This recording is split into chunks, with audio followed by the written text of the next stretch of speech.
3 मई को अगर देखा जाए तो पूरे 8 महीने बाकी हैं, ठीक है।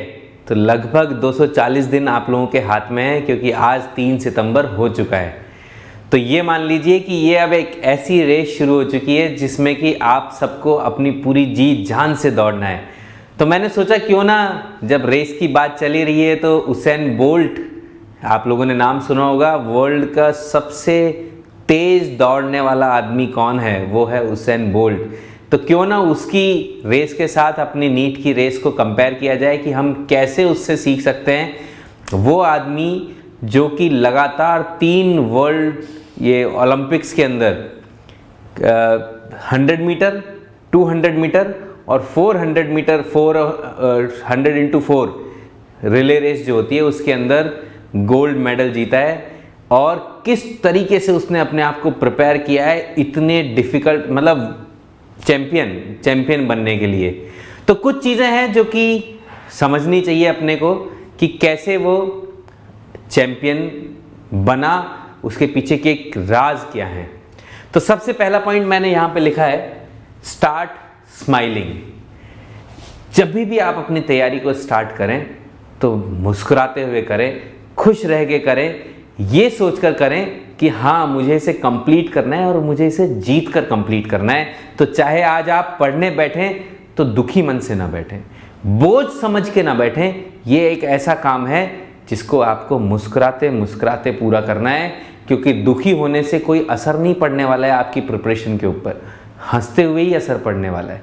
दूसरा पॉइंट है राइट एटीट्यूड।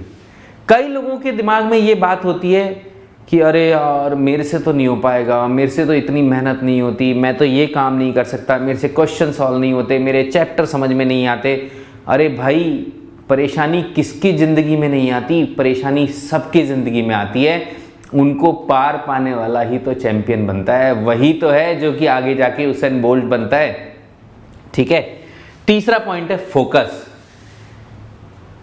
सोचो 100 मीटर की रेस में अगर वो 1 मिली सेकेंड के लिए भी अपने फोकस को लूज कर दे, वो जो बुलेट चलती है जिसकी आवाज के बाद वो दौड़ना शुरू करते हैं, अगर वो 1 मिली सेकेंड या 2 मिली सेकेंड के लिए भी पीछे रह जाए, फोकस को नहीं रख पाए, तो क्या वो जीत सकता है?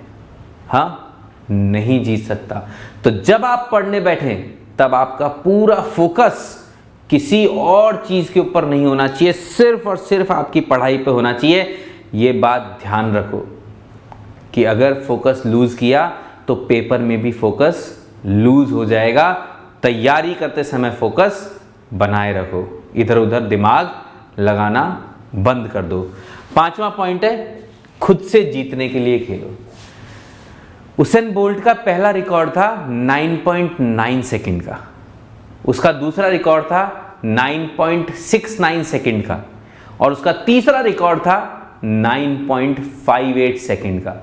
मतलब 3 वर्ल्ड चैंपियनशिप ये ओलंपिक्स के अंदर 9.9, 9.69 एंड 9.58। तो लोग बाग कहते थे कि उसेन बोल्ट को तो सिर्फ उसेन बोल्ट ही हरा सकता है, बोल्ट को सिर्फ बोल्ट ही हरा सकता है। इसी तरह से आप है, ऐसा कंपटीशन पैदा कर लो कि आपको सिर्फ आप ही हराएं, कोई और इस कंपटीशन में है ही नहीं। आपके अगर आज 600 नंबर आ रहे हैं तो कल 605 आने चाहिए, परसों 610 आने चाहिए। इतने अपने अंदर कैपेबिलिटीज को डेवलप करते चले जाओ, अपनी प्रिपरेशन को, अपने सारी चीज़ों को। कंपटीशन सिर्फ आपका आपसे ही है, किसी और से नहीं है। इसलिए टेंशन लेने की ज़रूरत नहीं है, सिर्फ एक ही जना पेपर दे रहा है और वो है सिर्फ आप। और जिस दिन ये दिमाग में आ गई कि मुझे ही पेपर देना है और मुझे ही जीतना है, मुझे ही 700 नंबर लेके आना है, मुझे ही 650 नंबर लेके आना है, उस दिन आप अपने आप अपना बार सेट करके और वहाँ से अपना कंपटीशन स्टार्ट करिए, ठीक है। उसके बाद आता है 5वां, search and believe in coach. हमेशा उसेन बोल्ट के पास एक बार एक जर्नलिस्ट गया, उसकी जहाँ पे तैयारी हो रही थी, वहाँ पे देखता है कि वो बहुत मेहनत कर रहा है, बहुत पसीने पसीने से तरबतर हो चुका है। और जब वो दौड़ के आया तो उसने अपने कोच से पूछा कि हाउ वाज द स्प्रिंट, तो उसका कोच बोलता है not that good, the technique was not that good at 6th second. हाँ, you lost at 6th second. मतलब उस कोच ने ये बता दिया कि जब वो 10 सेकेंड की जो रेस है उसमें 6th सेकेंड के ऊपर उसने कुछ गड़बड़ करी थी, वो कमी उसने निकाल दी। तो हमेशा आपके साथ कोई ऐसा आदमी होना चाहिए जो कि आपके अंदर के उस आदमी को निकाल सके जो कि उसेन बोल्ट है, आपके अंदर की उस गलतियों को ख़त्म कर सके जिससे कि आप चैंपियन बन सको, आपको वो रास्ता दिखा सके, वो सही टेक्निक बता सके कि ये तैयारी कैसे होगी, कैसे आप इस स्प्रिंट को जीतोगे, आपको ये बता सके कि कहाँ पे किस जगह पे कितना प्रेशर लगाना है, कितना प्रेशर नहीं लगाना है। तो इसलिए search for a good coach and then believe on him. ठीक है, बिलीव करना सबसे ज़्यादा ज़रूरी है, उसके बिना कुछ नहीं होगा। सिक्स्थ पॉइंट, डर को जीतो। जब तक आपके अंदर ये डर है कि मेरा क्या होगा, मैं जीतूंगा या हारूंगा, तब तक आप नहीं जीत सकते।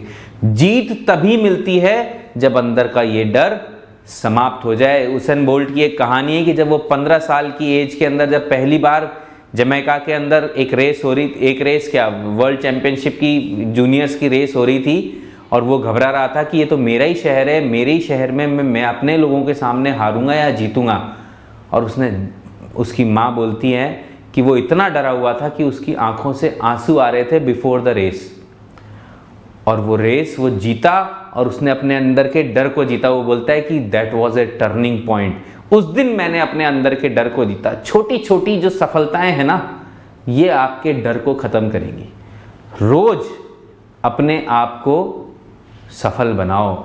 आज का टारगेट आज पूरा करो, कल का टारगेट कल फिर पूरा करो, और रोज अपने आप को सफल बनाओ, आपके अंदर का डर समाप्त हो जाएगा।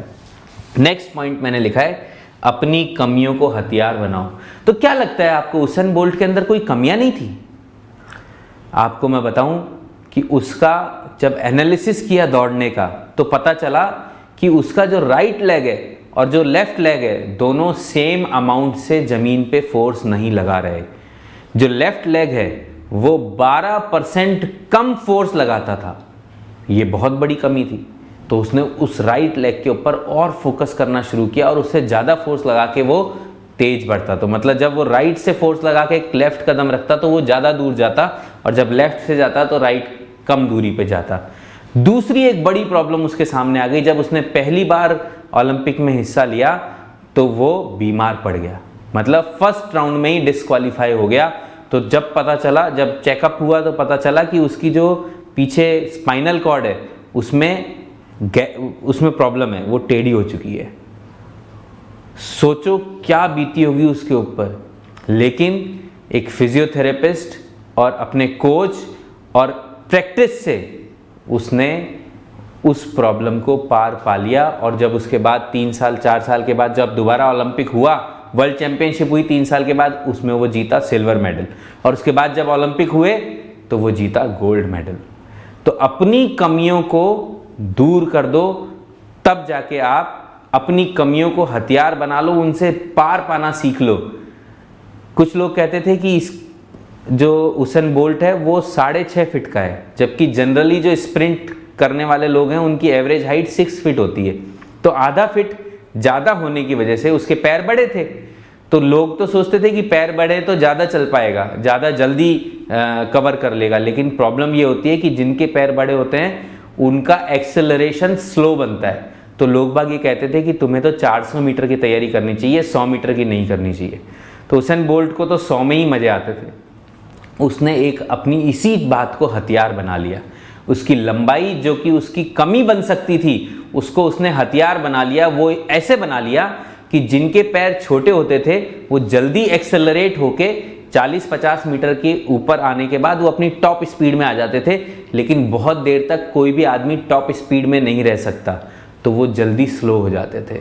जब तक एंड आता था तब तक वो स्लो हो जाते थे।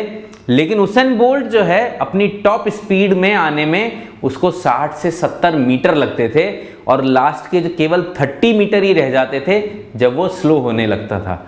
तो वो लोग बाग पहले ये सोचते थे कि जो जितना जल्दी एक्सेलरेट हो जाएगा, जो जितना जल्दी आगे बढ़ जाएगा, वो जीत जाएगा 100 मीटर की रेस में। लेकिन उसेन बोल्ट ने ये प्रूव कर दिया कि केवल एक्सेलरेशन से फर्क नहीं पड़ता, जो जितना स्लो डी एक्सेलरेट होगा, जो जितना स्लो अंत में धीमा नहीं होने देगा खुद को, वही जीतेगा। और एंड में सबसे मतलब शुरुआत में वो हो सकता था पीछे रह जाता था, लेकिन एंड वो ऐसे करता था जैसे कि तो कोई मतलब बंदूक की गोली हो। तो अपनी इस कमी को अपना हथियार बना लिया, अपनी मेंटल प्रिपरेशन इस तरह से कर ली कि मैं तो जीतने के लिए खेलता हूँ, खुद से जीतने के लिए खेलता हूँ, कोई और मेरा कंपटीशन नहीं है। तो तब जाके वो उसेन बोल्ट बनता है। तो बच्चों, ये जो प्रिपरेशन है ये आपको उसेन बोल्ट बनाने की प्रिपरेशन है। ये नीट का जो एग्ज़ाम है ये सिर्फ इस बात का एग्ज़ाम नहीं है कि आपका मेडिकल कॉलेज के अंदर एडमिशन हो जाएगा। ये इस बात का एग्ज़ाम है कि आपके अंदर से वो चैंपियन बन के बाहर आएगा जब आप इन महीनों को, 8 महीनों को ढंग से तैयारी करके देंगे। तो मुस्कुराते हुए, चलते हुए मैं आशा करता हूँ कि आप सब लोग बहुत पढ़ रहे होंगे, खूब मेहनत कर रहे होंगे और दिमाग से कर रहे होंगे, और सभी लोग 600, 650 और 700 नंबर की तैयारी करो। खुद से कंपटीशन रखो। नीट प्रेप के जो क्वेश्चंस होते हैं, जो अपनी टेस्ट सीरीज़ है, उनको रेगुलरली दो, और ताकि आपको पता चले कि आप कहाँ पे खड़े हैं। ठीक है? और कहीं पे डाउट है तो वीडियो को वापस से देखो। नीट प्रेप की वेबसाइट के ऊपर कुछ सैम्पल वीडियोस भी हैं, जिन्होंने नहीं कोर्स लिया है वो वहाँ पे जाके ट्रायल कोर्स देख सकते हैं, और जिन्होंने ले लिया है वो सीरियसली वीडियो देखो, नोट्स बनाओ, क्वेश्चंस करो, टेस्ट दो और जीत के आओ। ठीक है?